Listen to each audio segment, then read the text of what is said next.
कहानी कबीरा तू कब से बैरागी। एक बार गुरु रामानंद और उनके अनेक शिष्य किसी खास बात पर चर्चा कर रहे थे।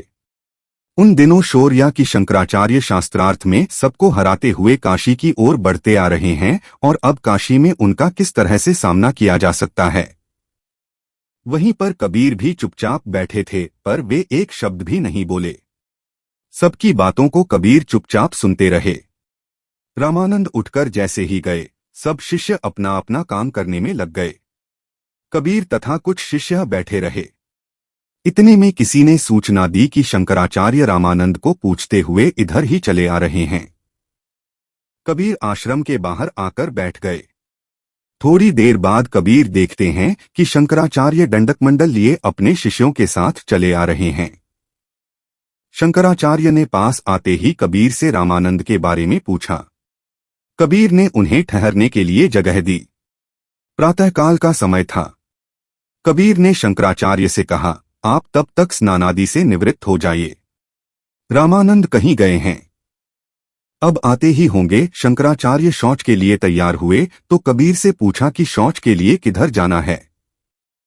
कबीर ने थोड़ी दूर जाकर कहा, उधर जंगल है, कहीं भी कर लेना। शंकराचार्य अपना कमंडल लिए जंगल की ओर बढ़ गए। थोड़ा फासला रखकर और आंख बचाते हुए कबीर भी उनके पीछे पीछे चल दिए। कबीर ने देखा कि शंकराचार्य एक झाड़ी की आड़ में बैठकर शौच करने लगे। कबीर ने थोड़ी दूर खड़े होकर कहा, राम राम। इतना सुनते ही शंकराचार्य मुंह दूसरी ओर करके बैठ गए। कबीर फिर घूमकर सामने पहुंचकर कहने लगे, राम राम। शंकराचार्य फिर मुंह फेरकर बैठ गए। कबीर चुपचाप आश्रम लौट आए। शंकराचार्य ने शौच के बाद गंगा स्नान किया, पूजा पाठ आदि की, तब निश्चिंत होकर लौटे। शंकराचार्य कबीर से बहुत नाराज थे। आते ही कबीर पर बरस पड़े। कहने लगे, तुम बिल्कुल अशिष्ट हो, अज्ञानी हो।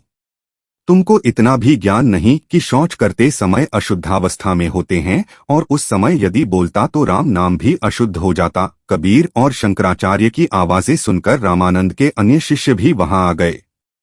शंकराचार्य की बात सुनकर कबीर बोले, आप कह रहे हैं कि अशुद्ध पहले ही थे, फिर आप शुद्ध कैसे हुए। शंकराचार्य को कबीर की बात बड़ी अटपटी लगी।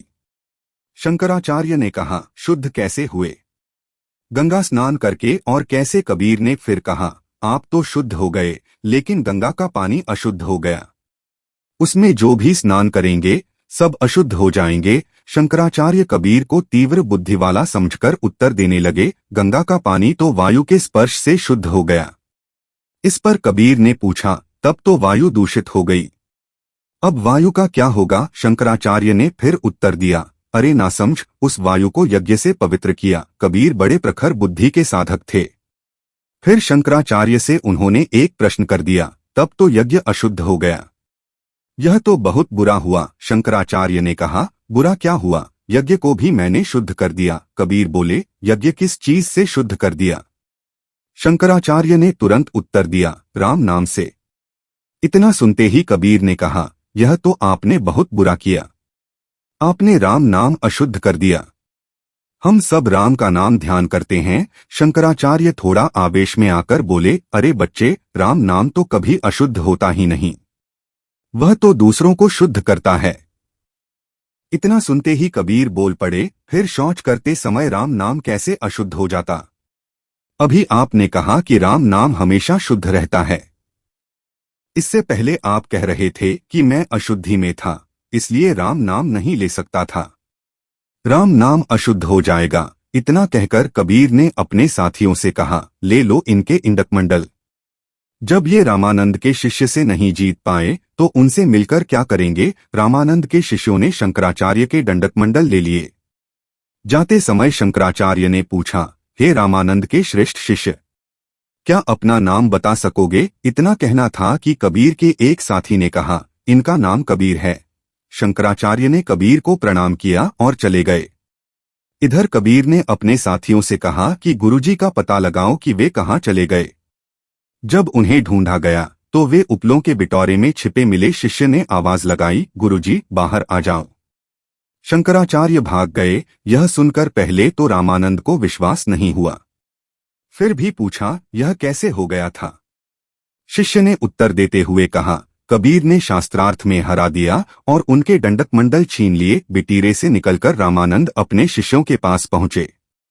कबीर के पास आकर रामानंद खड़े हो गए और उन्हें ध्यान से देखने लगे। कबीर जैसे ही रामानंद के पैर छूने के लिए झुके तो रामानंद ने रोककर पूछा, कबीरा तू कब से वैरागी? आज से तू मेरा गुरु है।